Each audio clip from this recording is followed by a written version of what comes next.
Tēnā koutou katoa. Me te matatatau pēnei me o ki atu au ki te tuatakitanga, ki te wanaketanga o te wā. Nā te kore ai, te kore te uia, te kore te rawia. Ko te kā ui kore kia ai te ai e te kā ui tara. Ka ua te kunenga, te wānanga kano o ia riko. Ka puta ki waha ko hou tupua ko hou tau, ko hou ora. Mai rua tūpua, mai rua tā uto ka puta ki waho.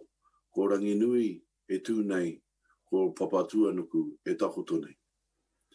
Ka puta ki waho ki te whai au, ki te ao marama. E rongo whakairi hea ki runga. Turuturu o uti, waka maua kia tīna. Tīna. Uye, tāhiki. Tāhiki, E mihi tēnei, ki te hunga e whakarongo mai nei, i tēnei pō, ki te whakarewa, te kaupapa, mata kui, o te hunga ka whiwhitohi. Hoi anō rā, tā huri atu rā, ki te hunga kua wheturangi tia, e nui ngā ingoa i whakahua tia mai rā, o tia anō rā, me tā huri atu rā, te whakaro kia rātau. Rātau te pō, huri atu kia tātou i te ao awatea, tēnā koutou. Tēnā koutou e hara mai nei ki te kaupapo te pō nei. Ki te whakarewa atu rā, tēnei kaupapo tō tātou piremia. E hua atu e nei tohu, ki e nei tohunga mātanga i roto i o rātou mahi. Ka rehe kūmea roa, tēnei te mihi atu kia koutou. E hara mai i roto i haere tata mai, e noho tāwhiti atu, ki runga ororohiko, nau mai, hara mai. Tēnā koutou, kia ora tātou katoa. Tēnā koe. Kia ora. Tēnā koutou, kia ora koutou. Welcome everyone. Kura Moia, who is the Arts Council member, committee, a Māori member, kia ora rawa atu. Many thanks for your wonderful karakia, and kura for reasons which will become wonderfully apparent as we go on. You're playing a very important role tonight throughout this evening's celebration. We really thank you. Tonight, everyone, is about our words and our writers. In alphabetical order, because if I could say all three at the same time, I would. Jenny Bornholdt, Tessa Duder, and Tīmoti Kāretu. Congratulations and welcome, you three. And to our guests, welcome wherever you are, whoever you are. We are so delighted to have you with us. This is the Prime Minister's Awards for Literary Achievement 2020, and this is a celebration of three writers whose words have helped shape our sense of who we are collectively. Three very different writers, but in their differences, to misquote Walt Whitman, are reminders that we are large and we contain multitudes. I'm John Campbell. I'm really proud to be hosting what I hope will be a lovely occasion online, because who knew what COVID was going to do? You are so welcome to join us and to be part of it, to ask questions, to share your appreciation of our writers' work, or just to watch and bask in the words of three people who have helped lead us on the journey to who we are and to who we will be. The Prime Minister's Awards for Literary Achievement began in 2003. Our three recipients, winners tonight, whatever word you would like to use, are numbers 52, 53, and 54. Numbers 1, 2, and 3 were Janet Frame, Michael King, and Hone Tufari. So this is very special company to be in. Indeed, if I were to read all 54 names, we would feel such gratitude, appreciation, and pride. This is also a lovely thing to win because it's accompanied by $60,000 each, and writers very seldom, I think I'm smiling at you, Tessa, get that kind of payday, very seldom. I love getting money, said Margaret Mahi in 2005. She was stoked. And why wouldn't you be? So, Jenny, Tessa, and Siddimity, pour yourselves some champagne, and I'll very briefly introduce them. And then we'll hear from the Prime Minister herself, and then from Michael Moynihan on behalf of the Arts Council and Creative New Zealand. And then we'll have a chat with our writers, and then we'll do some readings, and then a bit more of a chat, including your questions. Now, if you have questions, and we've already got some wonderfully, please ask in the comments threads. The comments threads, please do. We'd love to hear from you. Now, if this is all new to you, and if it is, we're really delighted you are here. Each year since 2003, the Prime Minister's Awards for Literary Achievement, hosted by Creative New Zealand, celebrate writers from Aotearoa who've made a significant contribution to New Zealand literature in the genres of fiction, non-fiction, and poetry. So 3 each year. This year in poetry, most of you will know this, of course, it's Jenny Bornholdt. In fiction, it's Tessa Duder. And in non-fiction, it's Tīmoti Kāretu.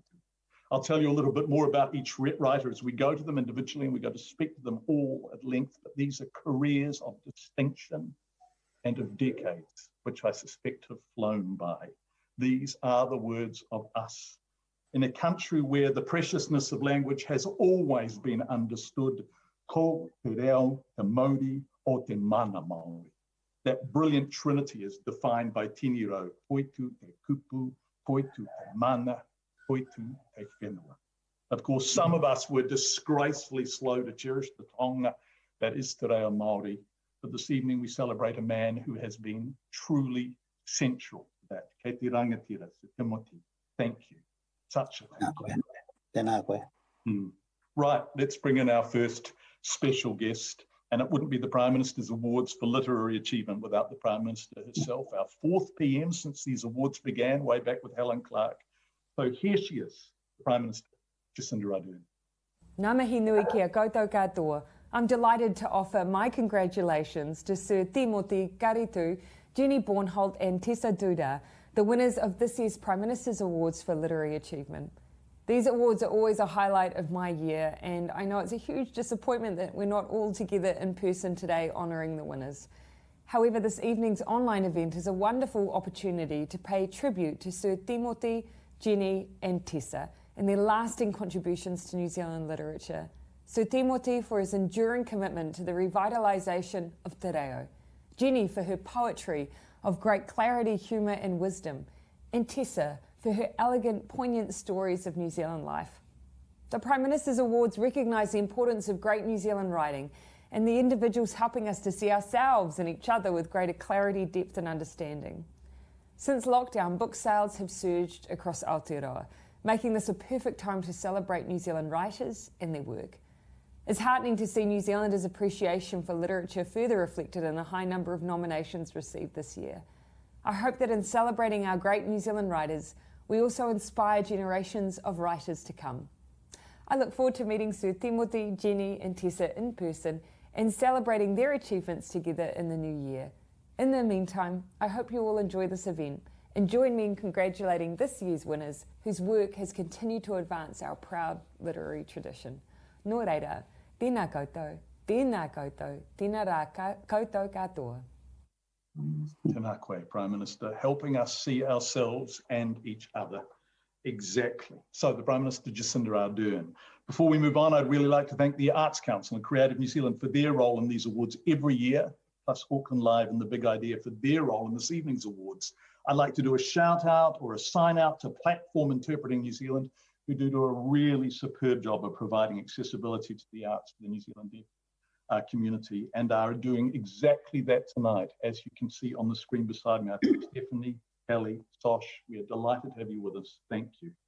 Of course, Creative New Zealand hosts the Prime Minister's Awards for Literary Achievement, and Auckland Live and The Big Idea have worked alongside them to put it online tonight. Thank you. And Unity Books, who are justly proud of their association with this event and their support of New Zealand writing. So let's bring in Creative New Zealand now, and our next special guest, who is Arts Council Chairman, Michael Moynihan. Tēnā koutou, tēnā koutou, tēnā koutou katoa.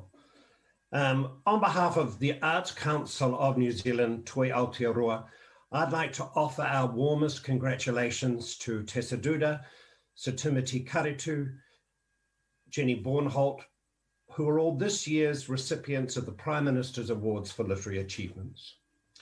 While it's disappointing that we can't hold our usual ceremony this year, it is fantastic that we can get together for this online event and hear directly from each of these outstanding writers. These prestigious awards are a special way to celebrate the value our writers bring to Aotearoa. Each writer is notably active outside of the category which they've received their awards this evening. Tessa Duder also writes award-winning non-fiction and plays. Jenny Bornholdt has written 2 children's books, and Sir Tīmoti has translated Waiata, among many other things. It's an honour to be able to recognise these innovative leaders in their respective fields. We're thrilled to have John Campbell here with us this evening to lead the way, and I'm very excited and looking forward to hearing all three recipients read and discuss their works. I encourage you to use the opportunity to submit questions to the writers using the comments threads on Facebook and on YouTube. I might even ask a question myself. Thank you to Auckland Live, who've made this event possible, and I hope you all enjoy this online panel kōrero and hearing the words of these outstanding Aotearoa writers. Noho oro mai. Thank you, Michael. They are prestigious awards, and it's wonderful to be part of them, and it's fantastic that they have happened every year since 2003. Right, writers, Prime Minister's Awards for Literary Achievement recipients for 2020. Jenny, Tessa, so Tīmoti, let's bring you in. Congratulations. It's so lovely to have you with us. Tessa, I'm going to start with you cheekily, but yesterday we had a little bit of a technical rehearsal and you were just grinning from ear to ear. And I just, yeah, this is wonderful, isn't it?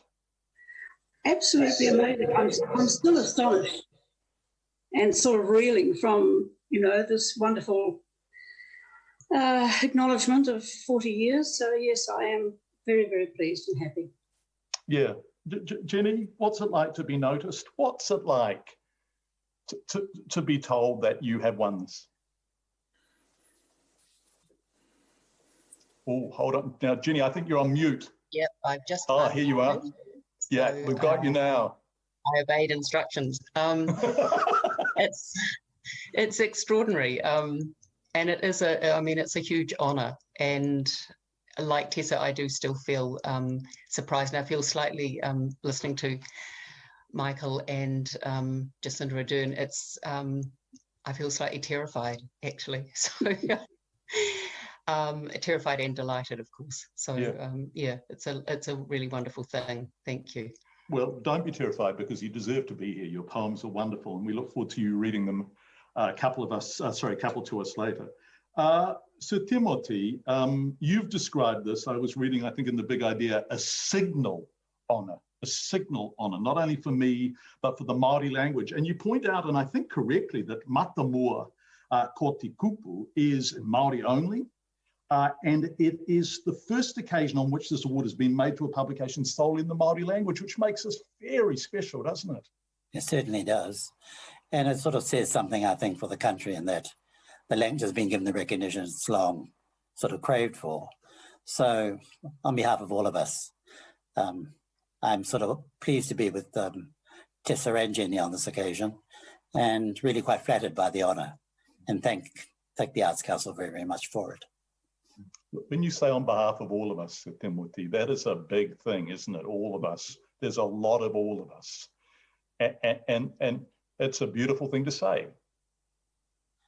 Yes, because as we say in Māori, no ku te honore, no tata katoa, the honour is mine, but it's also all the people to whom I'm related, the tribes in New Zealand, and so it goes on. You know, we are not islands, like John Donne says, we are not islands, so yeah. Yeah. There's beautiful stories, and you were saying to Jenny, did you get a message from Barbara Ewing before that you passed on to Jenny? Is that... Yes. Yeah. And I was looking at a glorious piece of footage from the early 50s. The early 60s, I think. Ngāti Rānana. A TV performance in London. My goodness me. Yes. Was that the welcome to Sir Bernard Freiberg? Yeah, and it's very moving. It's very moving to see you and the group of Māori in England. You know, yes. in Te Reo, with an English audience lapping it up. Yes. It's that was the beginning of Ngāti Rānana, of course, the group that's there now. It's much bigger and stronger than it was in our time, but it has grown in London with the support of the High Commission in London. So we're very lucky. It's a very lucky organisation. Tessa, and Barbara was actually one of our performers. Yes, she was. There you were, together. She has sung with us, you know. Yes, yeah. 60 years ago. Yes, and more, I think. Yeah, no, that's about right, yeah. Wow. Yes. I want to talk to you later, but I do want to, I think of the reaction to, say, Hini Wehe Mohi singing the national anthem in Te Reo Māori in 1995. Yes. The reaction was disgraceful. Or the reaction to Naida Glavish simply having the audacity to say kia ora when she answered the phones at the post office, for God's sake, in 1984. How much has changed, and how wonderful, if belated, is the change.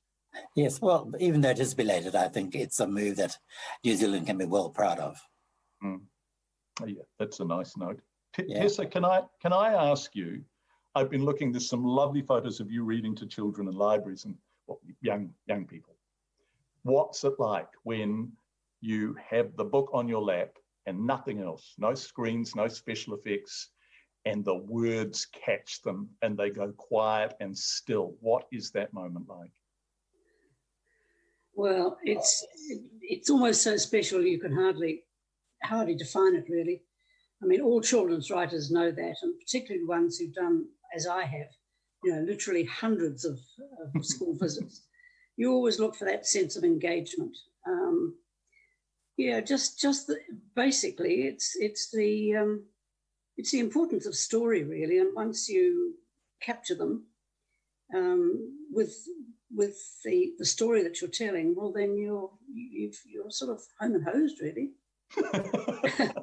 Margaret Mahi used to emphasise tremendously the importance of just plain story, and that's what children's writers try to bring to children, both through the written works and through the visiting of schools. And I saw some wonderful research recently from England that author visits apparently have a tremendous effect, far more than we've ever known in the past, on children's ability to read and their love of books. So for all the work that the Read New Zealand, the former Book Council, and Storylines do to make sure that writers get out to talk to children at schools, that is the most wonderful reinforcement that I've read in a long time. So yes, to all those children's writers who are busily doing the rounds, it's the most fantastic work we could do once we produce the books. Yeah, I agree. It's really meaningful. And I hope people are tuning in tonight and experiencing at least one of the three of you for the first time. That would be very, very exciting. Jenny, can I come to you? And we're going to talk more specifically about your poems later, and you're going to read us too. And I'm really looking forward to that. But I was just reading Flight again. Do people often pick Flight out? Wow, it's good. And I wanted to ask you, because people always ask Tessa, is she Alex? And there's a little bit of I mean, some of those details are true and some of them are fiction. But in Flight, it begins, it came to pass that I boarded a plane, and as I edged past the man in the aisle seat, he said, my name is Dove. I knew you would come. And then, is that true? Yeah, it is true. Bloody good. I know, wasn't it good? I felt he was sent to me, especially. Yes, he was sitting in his seat and he said that. And at that stage, I didn't know, I mean, it was just something that we exchanged. And then the poem, he came into that poem. I mean, the story about being, it's a story about being on a plane and the plane losing an engine and falling through the sky. It wasn't that plane flight, but I was on a flight where that happened with our son. It was a truly terrifying experience.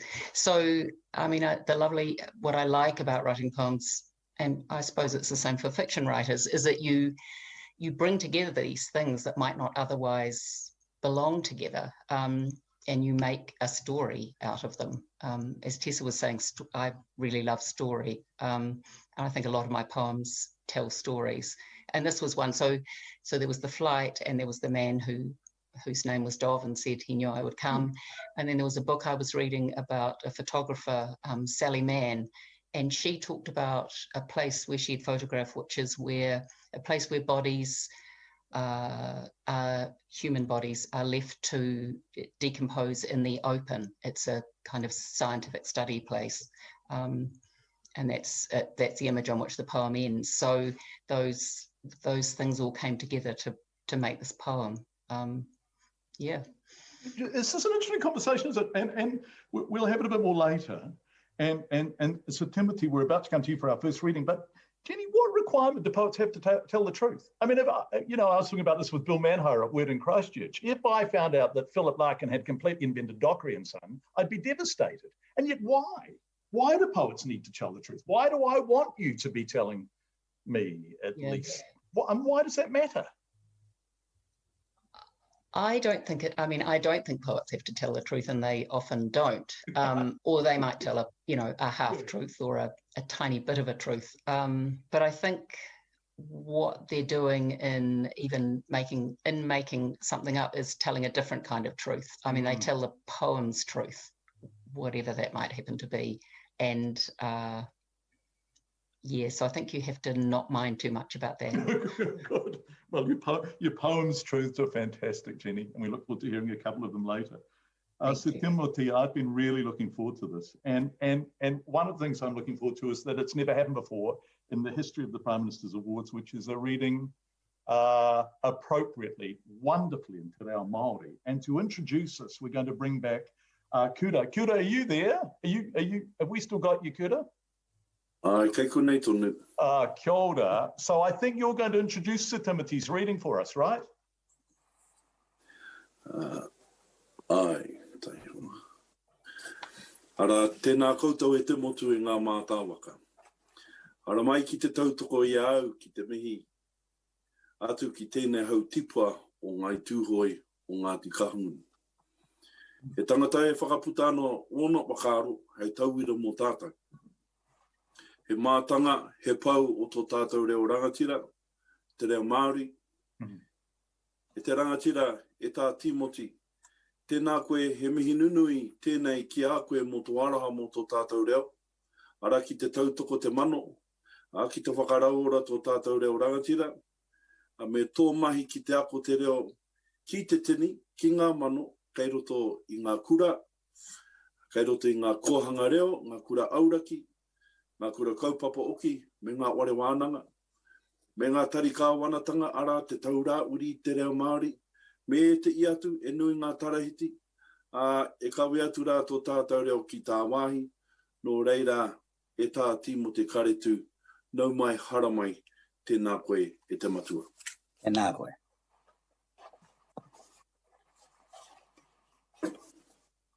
He mihi. Nei ka noho a kau I oku mahara. Ka tuku ai ka rere ki ona papa, ki ona kapa, ki ona tāngata huhua noa. Nā rere nei tai ai tēnei kohi ngā whakaaro. Te tuku ki te ao, mā rere nei e whakatake e mai, e whakahe mai, e whakanui ke mai rānei. Aha kua pēhea te waiaro mai o te tangata ki ngā kai, o te pū ki ore kōrero nei, ka tohu mai tērā ki au ko tiruhia, ma te aha I tērā. Ki te kore te au haka, ko kore pe I pēnei te nui o te kōrero, o te kupu ka takoto ki te whārangi, hei kai mā ngā mata o ngā uri atua ki a rātou. E te au haka, tēnā no rā koutou katoa, e kawetunu nei I tēnei puipui aki a tātou, ki ona taumata ke no atu, e whakamiharo tia tō koutou kaha, tō koutou wairua auaha, tō koutou aroha anō hoki ki tō tātou reo. Nā o tātou pake ke te tohutohu mai, kei whakahuahua ingoa, ka mahu e koe tahi, ka pāma mai koe rā. I whai wāhi atu au ki ona tani whao te au haka, I tōku iwi tonu, iwi ke atu anō hoki. Nā te aroha nui mai ki au, ka tukunua mai I a rātou kupu, I a rātou waiata, I o rātou whakaaro ki te huri o te au haka, ki ona pai, ki ona kore I pai. Kei roto I ngā kōrero aku mihi ki te hunga nā reira nei au, I whakauru nui mai. Nā reira, e kore whakarārangitia I konei. Kia ora, tēnā koe. Kia ora rawa atu, Siddimity. I've got a translation of that provided by Piripi Walker, for which I'm very grateful. But I want to say that it's pretty special sitting here and listening to an award recipient reading a book that has not been translated into English, exists solely in Te Reo Māori, and it is an affirmation of your singular love of that language and your championing of your language, of that language, and your determination to make it central to who we are. And I think you talk in that passage of resilience, of creative genius, and of the commitment to the language. And I want to pick up on resilience. There must have been times when people who love and speak te reo got sick to death of being resilient. Had a guts full of it. They certainly got sick of the Tīmoti Kāretu, I can tell you. But you know, that probably is the resilience is really the people themselves, because they've suffered my brickbats for a long time and there have been very few bouquets. But that is why we've got to the stage we are at now. There is a commitment among the younger speakers to sort of ensure that this language survives. And it's their commitment that I salute on this occasion. And their resilience, really their resilience. Te Pani Kiritanga o Te Reo, the Institute of Excellence in Māori Language. And you said, and there was this lovely interview on Wakahuia, and I've lost the quote, but you were asked about people being afraid of you. And so, they are. Well, I went and asked people who've been to Te Pani Kiritanga o Te Reo, and they weren't afraid of you. They just admired you so much they wanted to get it right. You made them want to be excellence. That's not fear, that's awe, which is a different thing. There are generations of people grateful to you. Well, that's very flattering to hear. But the Pani Kiritanga o Te Reo, those students who came to that, came as students for us, were those who were committed, highly committed to the proposition that this language means something to them, and they wanted to master aspects of language that are not commonly taught in classes, and a whole different level of language was what we were aiming for, and that's what we've tried to feed to them. Gosh, some of them are extraordinary, aren't they? Some of my colleagues. I mean, it's just magnificent the way they use Te Reo Māori. Yes. Yeah. What's it like to hear it? And I go back to the fact you were the first Māori language commissioner in 1987, and there was a sense, and I'd love to hear your take on this, that the language was endangered, under some threat. Was it? Were we losing it? I think there was no real threat. It would always survive with a few speakers. There will always be speakers of the language, no matter what happens. But my salient memory of 1987 is when I tried to put an advertisement in the Dominion to look for a PA who was Māori speaking. Therefore, I wanted the advertisement to be in Māori to test the language of the applicant. But the Dominion refused to publish it, refused to sort of run it, because they said it was unfair to other people. And I thought to myself, well, that's a bit dim. You know, a bit dim on the part of the Dominion, because really English was okay, but trying to find somebody whose Māori was up to par was what I was looking for. But we've come from that to now where you can sort of send anything in Māori to any newspaper in the country and they will publish it. So we have moved on in great strides. Boy, we were late though. I mean, if you think by 1987, what we'd had homosexual law reform, we'd sent frigates to Murarawa Atoll to protest against French nuclear testing. Why were we so reluctant? So egregiously mean about Te Reo Māori? I think we were like that for any language that wasn't English. I think Chinese speakers, German speakers, all other speakers of languages know that people look at them awry when they start speaking their own language in a crowd of English speakers. But I've learned to ignore them with all the, what's the word I'm not comfortable with, but I've learned to ignore them. Yes, let's go with that. Yeah. Yeah, that's very nicely. It's very nicely put. So Tīmoti, we've got some questions from you, from people, which is really lovely. So I'm going to ask them later because we're going to move on to our next reader. But thank you, and it was so beautiful to hear you read, and it was so beautiful to hear you read in Te Reo Māori. So let's move now to Jenny Bornholdt. I've been really looking forward to this because you, interestingly, have chosen poems from either. Is my lens wide enough? From either end of your, your career, for want of a better term. Yeah, I have. And career is quite a funny word, isn't it? You never think of career and poetry in the same sentence, do you? Yeah, I've chosen one from my first book. And this is called In the Garden. So I'm going to read that, and then I'll follow that with a poem from the book I've just published. So, okay, this is In the Garden. In the garden, the bulbs run riot. Root systems go all over the place. We crack open huge dry clods of earth and uncover white bulbs of onion flowers embedded like fossils, their roots like thin streamers partying down through the soil. So we have a white flower propped on the top of a green stem, a plain enough thing, while underneath the feelers are out, hooking into other systems, forming the network, the flower an undercover agent posted on the watch, a decoy of simplicity. And then the second poem I wrote in memory of my father-in-law, Jack O'Brien, he was a hand printer and a great collector of books. And towards the end of his life, I had the privilege of sitting with him, and he said this great thing. He just said, something is everywhere. And so that was just a phrase that stuck. So I wrote this poem, Something is Everywhere. Asparagus everywhere in the garden, like eggs laid by wayward hens.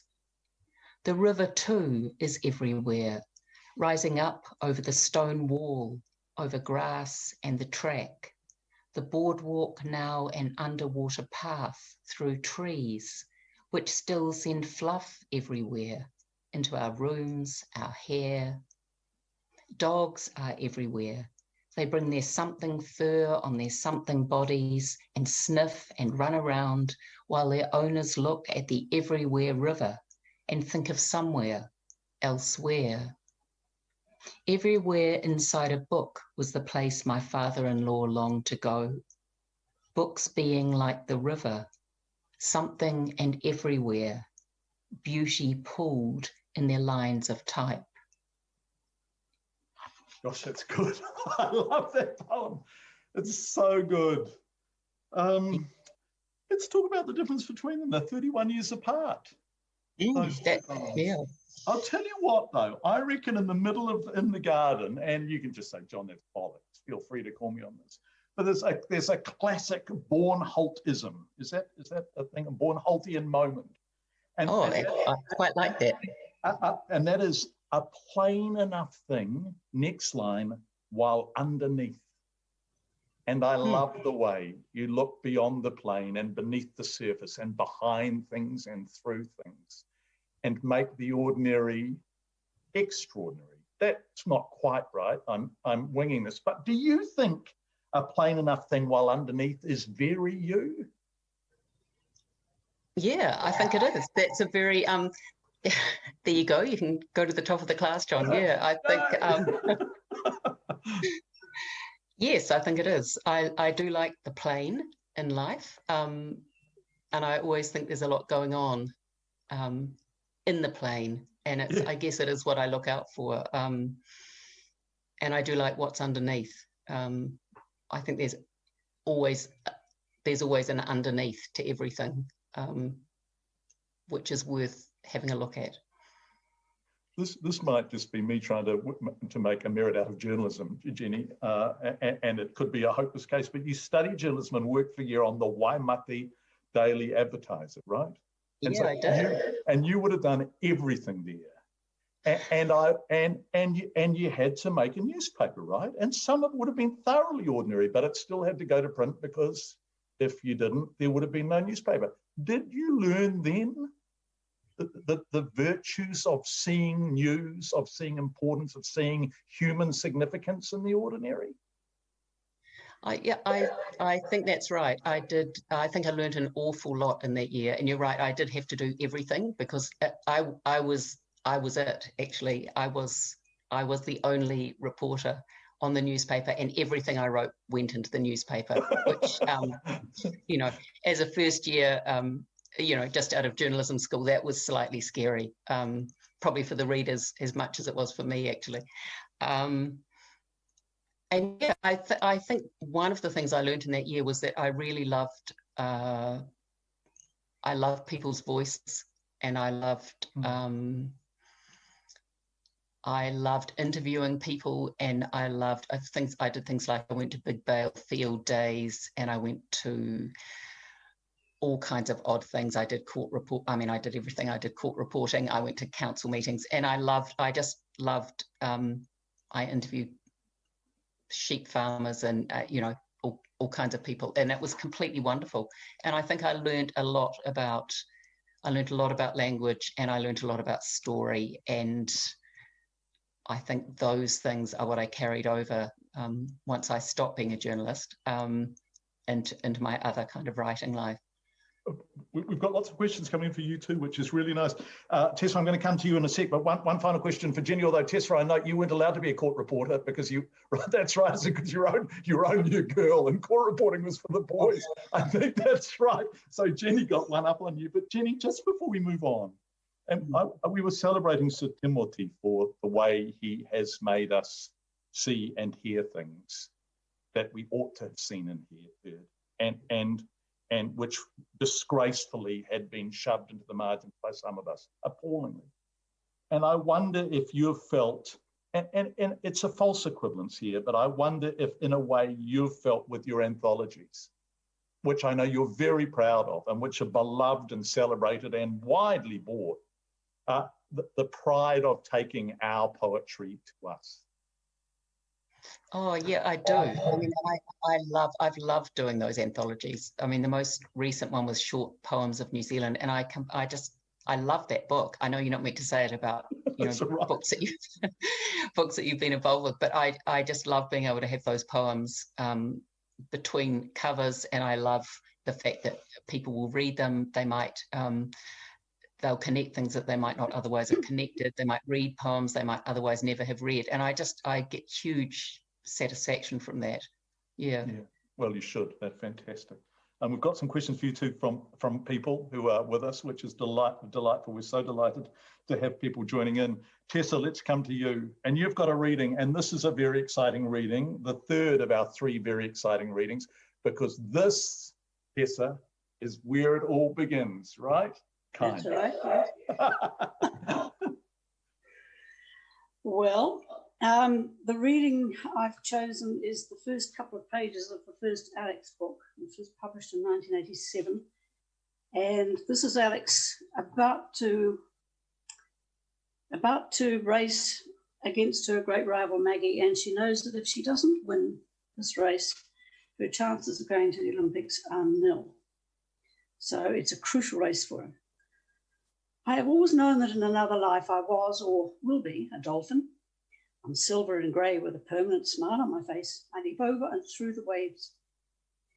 But right at this moment, I'd give anything for that freedom. I am a pink human, caught in a net of ambition and years of hard work. In a few minutes, I will dive into that artificially turquoise water waiting at my feet. A minute later, I'll either be ecstatic or a failure. I stare at my toes, which are white with fright. How will I ever get my legs going with feet of marble? My arms describe drunken windmills.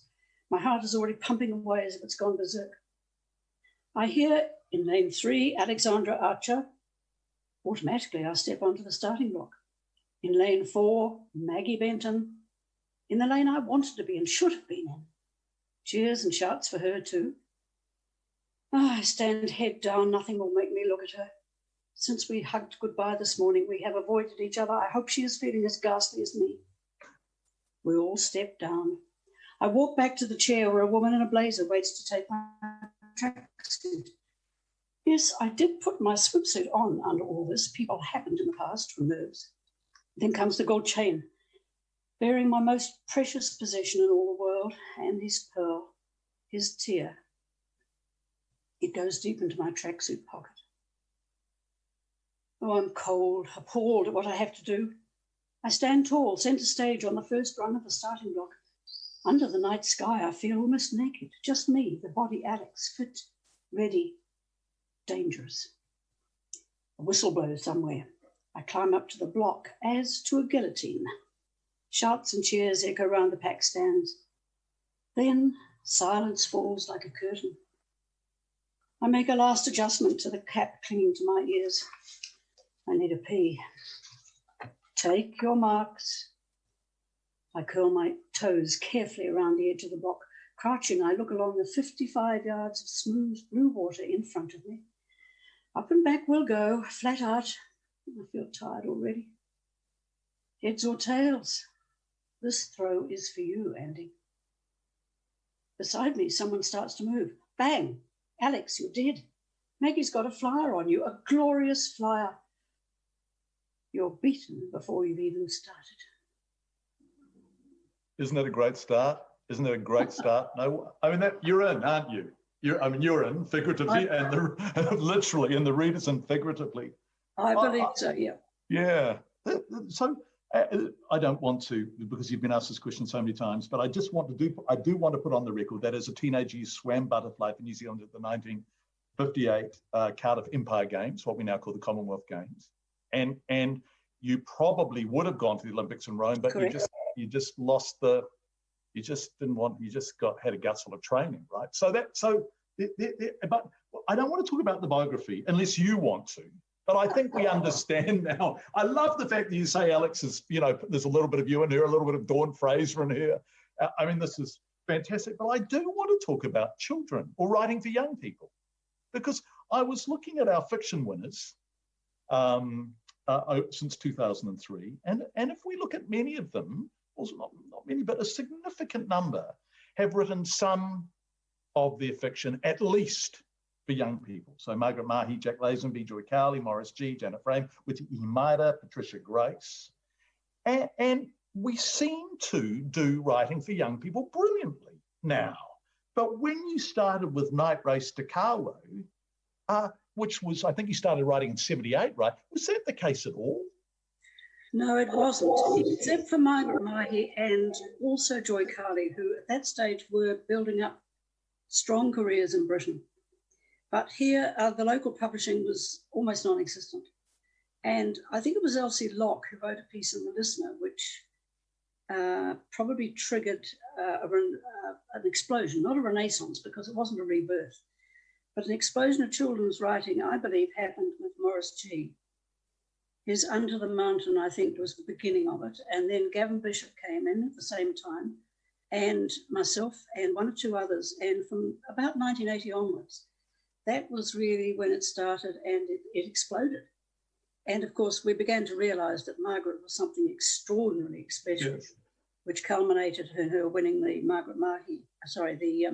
Hans Christian Andersen Award back in 2006. And her career was just, quite astonishing. But I think that since 1980, beginning with Morris G, I think there's been this wonderful explosion, development, maturing of children's writers. And we've got some absolutely great writers coming through, well, have been since 1980. My timing was very good. Actually, I would like to say something about this autobiographical thing, because I've been told, and it's been written over the years, that it is Alex books are semi-autobiographical, and I actually resent. No, I don't resent. I dispute. Thank you. That's the word I'm looking for. I dispute that because there is parts of me and Alex, a lot of knowledge that I retained from all those years swimming up and down a pool. Dawn Fraser, yes. A couple of my daughters, yes. So you roll them all up into one and you come up with a new character. But I remember discussing this with Witi Imaira at one point, and he said he has the same problem, that people somehow seem to think that if it's biographical or even semi-biographical, that somehow it's cheating. And sometimes you get the feeling that people are uncomfortable in just the fact that you can actually make this stuff up and you can make a whole character up. So yes, I was rather resist that connection, that because I swam competitively in the games, then the Alex books have to be sort of my story.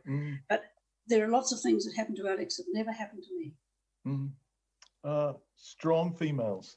And you chose the name Alex because it's a kind of gender neutral name, right? And you hope boys would read it too. But exactly. Strong females.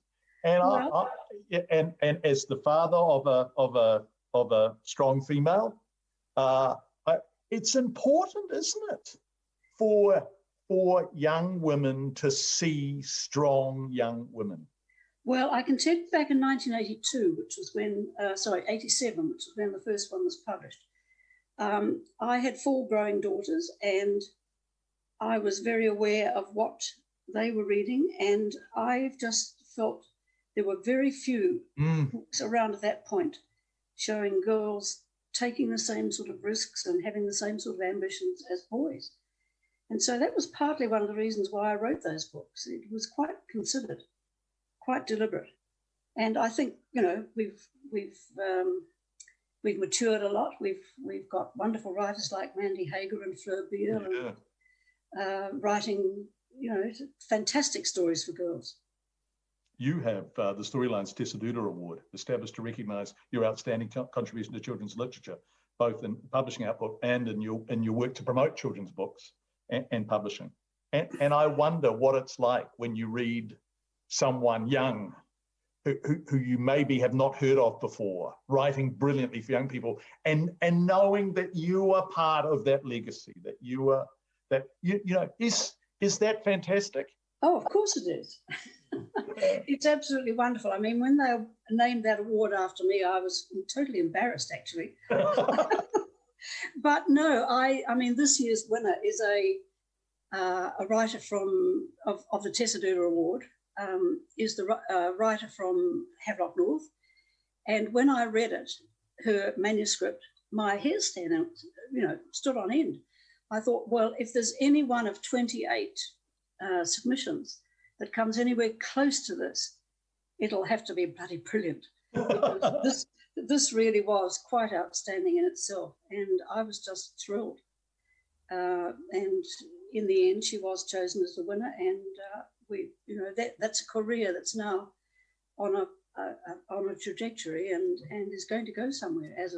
She will make an impact as an historical novelist. I'm quite sure of that. That's very exciting, and maybe she'll be as successful as Alex. The paperback of Alex is Penguin New Zealand's best ever selling work of fiction for adults and children. That's not quite right now, I think. It certainly was for a time. It was their best selling work of fiction. I think it's probably been overtaken. But I can tell you something straight off the press. I heard today from Penguin that they're going to reprint Night Waster Kawa. 40 years on. 40 years on. Yeah, it is, isn't it? Started in 1978, I think published in 82, right? Your first, correct. Yeah. And I hope they won't mind me telling you, but well, I'm just thrilled to bits. I really am. It's a great story because Dad is dispatched with early on, and which is as it should be. We've got lovely questions coming in. So Tīmoti, can we come back to you? Thanks, Tess. That was absolutely lovely. We've got really nice questions coming in from people, and they feel heartfelt. So Siddimity, I'm just going to read this one out. What are the key things that need to be done to encourage more writing and publishing in Te Reo Māori? And I mean, the writing is one thing, the publishing is another, as you know. What are the barriers that need to fall and the opportunities ahead? I would think that initially publishers have to sort of see that there is an audience out there that's going to read these publications once they're printed, and to accept that their part of this whole publishing business is going to ensure this language sort of goes to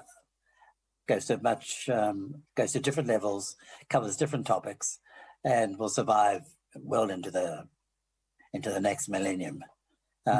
It is a duty, I think, that might be a bit too strong, but you know, I speak strongly sometimes. It must be the duty of publishers to really consider publications in Māori only, without having to do a translation every time, because there are some students who want to study the language on its own without having to resort to a translation. But I applaud the publishers who are taking the initiative now, and there are a number of them. And they have my heartfelt gratitude. Isn't it wonderful when people respond to something that is a manifestation of the best of us? And I'm thinking of the record collection, CD collection Waiata, which went to number one. Yeah. And here when I was listening to Beck Ronga, Heidi Maira, Sway earlier. That was a beautiful song to start with. But if anything, for me, it packs more of a punch into our Māori. What was that like to see that go to number one on the charts? Because you work with Hiniwehi and as translating and overseeing the kind of translations, right? Yes. In the musical field, there's no greater Philistine than I. So Big Runga, who I've got to know just this last week very, very well, was never on my list of favourites. But she's got to change my mind after hearing her and meeting her this last week. And with a number of songs, there's one of the songs that 660 sings. Yeah. And they sang it in the documentary in English only, and I thought, what a dreary song. But with the translation, it's really come alive, and they've made it come alive.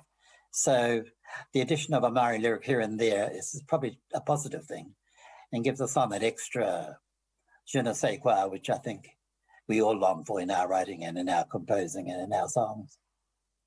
Kia mau ki tō ukaipo.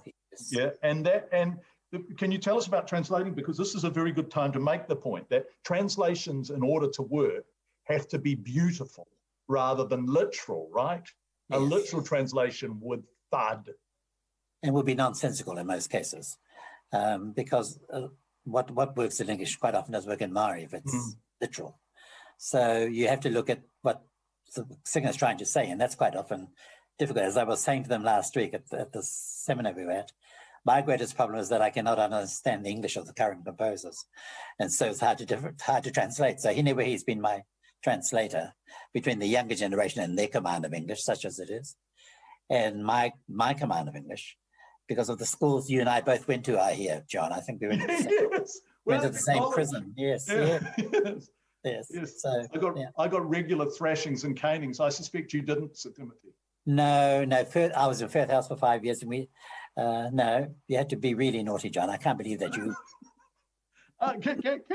There's a lovely story about your mum and dad writing to you when you were a boarder at Firth House. Yes. Writing to you in Māori. How many other boys at Firth House were receiving letters from their mums and dads in Māori? It was only because my mother didn't know much English, and it was easy for my father to write things in Māori for her to read it before it got to me. So that was the reason. But Māori was always the language of our home, so it was pretty natural. It's not unusual or anything. Not for my generation anyway. It's pretty unusual now, I would think. Yeah. No, not among the younger generation. I think they would write to each other in Māori too, this current Māori-speaking generation. Yeah. Yeah. It's no longer such a cute thing as some people might think. Jenny, can we bring you in here? And this is a question I suspect you often get asked, but why is poetry important? And why do so few words work? So what makes a poem work? And I think people would have had your poems read at their weddings, for God's sake. So what's at work there to make it so important to people? I think poetry has a way of getting to the essence of something, of a feeling or an experience, or it can do that. I don't know that I don't think there's any one thing that makes a poem work. I think all kinds of things make poetry work, and poetry is so various that I think it's very hard to pin it down, which is also what makes it such a great form to be working in. And yeah, I love the way that people read poems at weddings. They read them at weddings and funerals.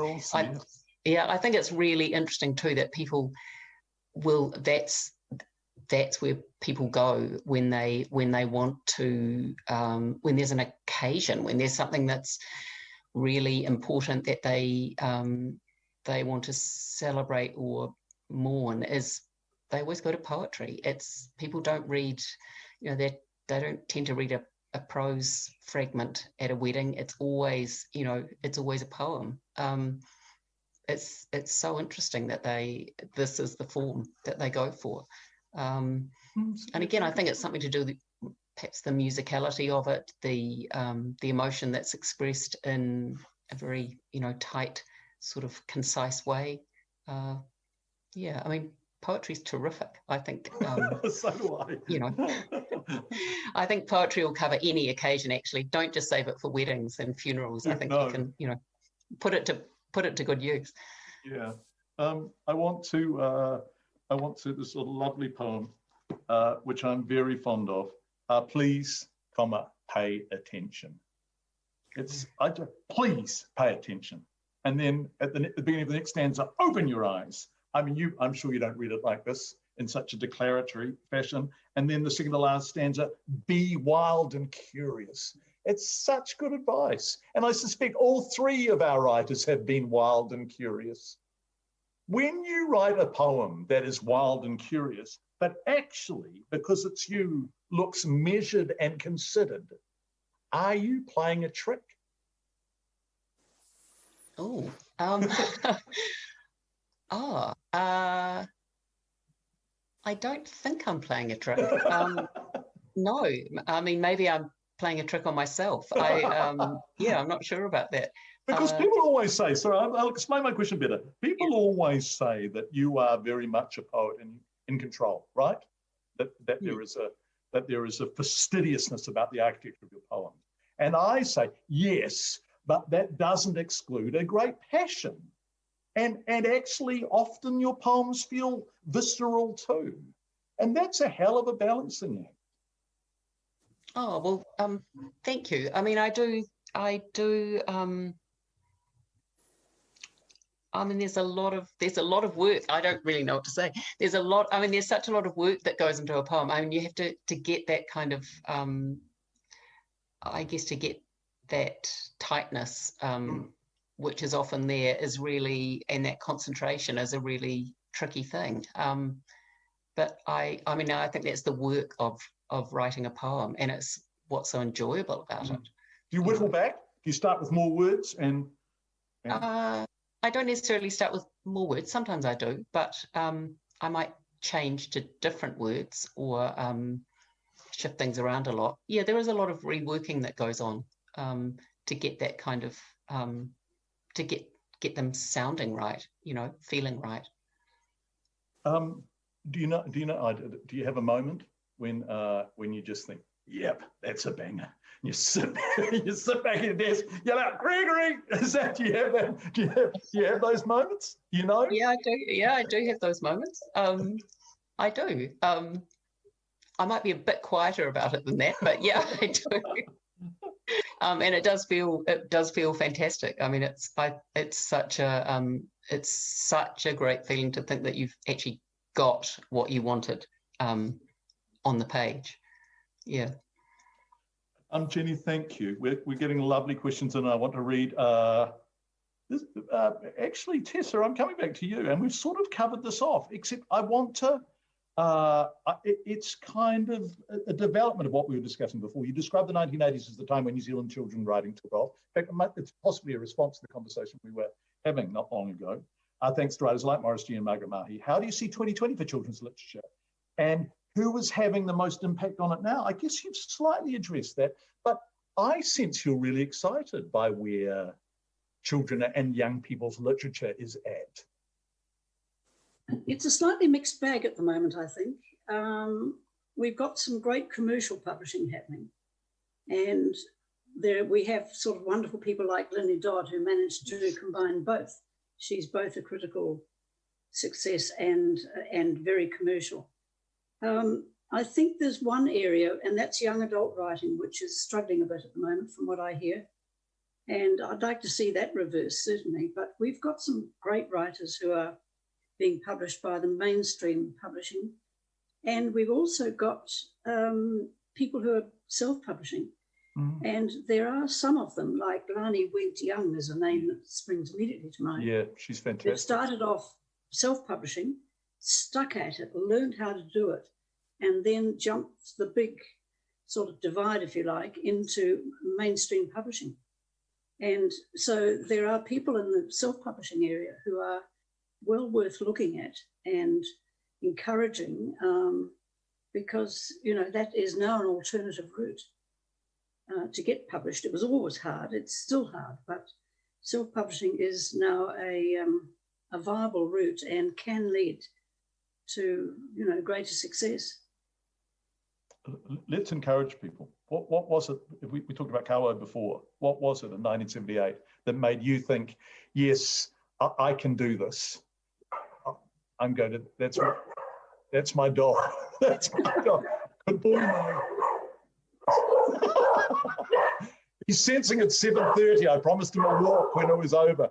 What makes one think that they can write and endeavour to do it and set out bravely? How do you do that, Tessa?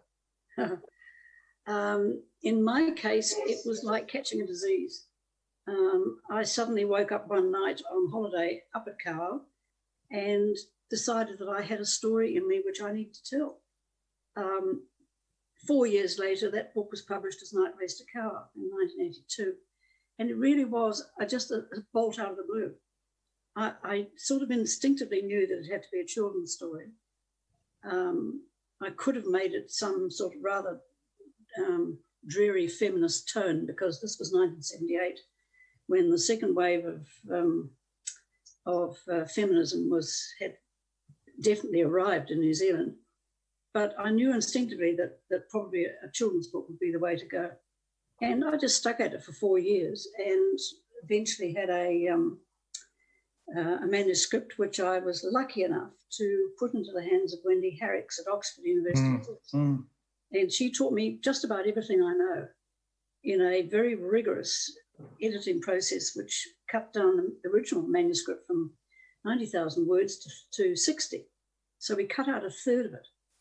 But the book was so much better for it. And, you know, it's just been that really started me on wanting to tell more stories. And so Jellybean followed, and then Alex 5 years later. And by that time, I was regarding myself as a full-time writer. And it was my job. That's what I did. Well, you've done it beautifully. Absolutely beautifully. Thank you. And there are generations of, and we've talked, I mean, not just children, but there are generations of us who are grateful for it. Is there anything you'd like to say? Well, I'll just do Jenny and Siddimity. I'm just warning you that I'm just going to do concluding remarks in the fashion of the sort of thing we're hoping for from Donald Trump any day now. Tessa, is there anything you'd like to say before we go?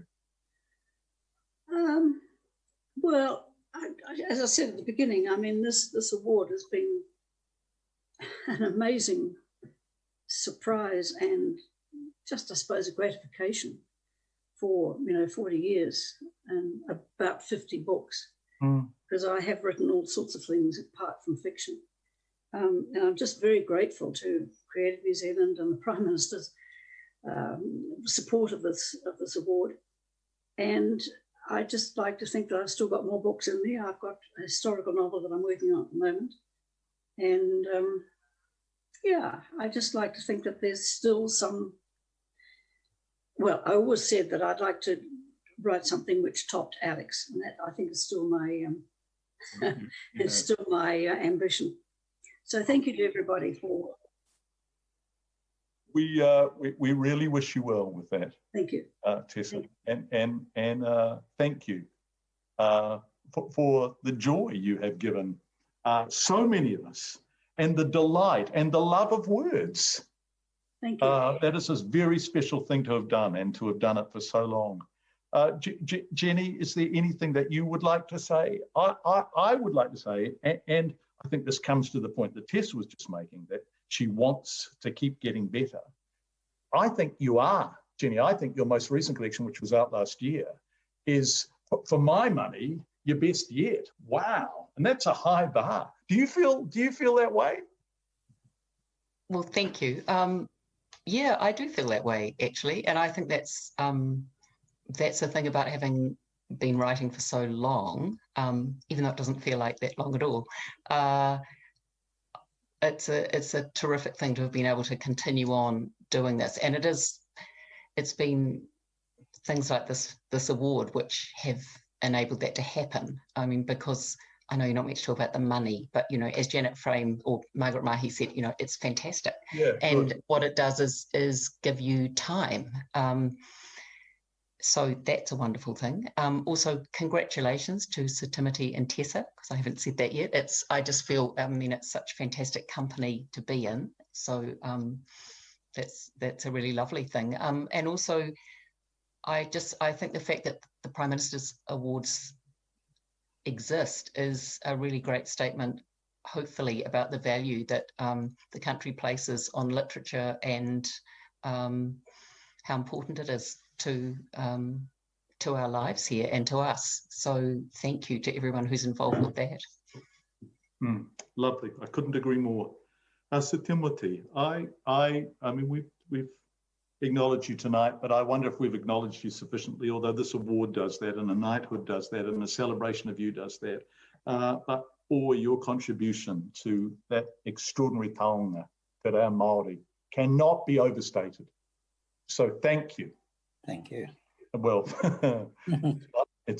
we have been enriched by it, and you have been singular and determined and bloody-minded and brilliant. And I hope you feel like we have, those of us who were slow to appreciate the treasure we have noticed, and that you have been so central to us noticing. Thank you. I think this award has to be a feather in the cap of Creative New Zealand and the Prime Minister's Award for accepting that Maori language has its own ethos. It has its own command of all the subjects that we've written about in English. You can do them in Maori as well. So that acceptance, I think, is a major one.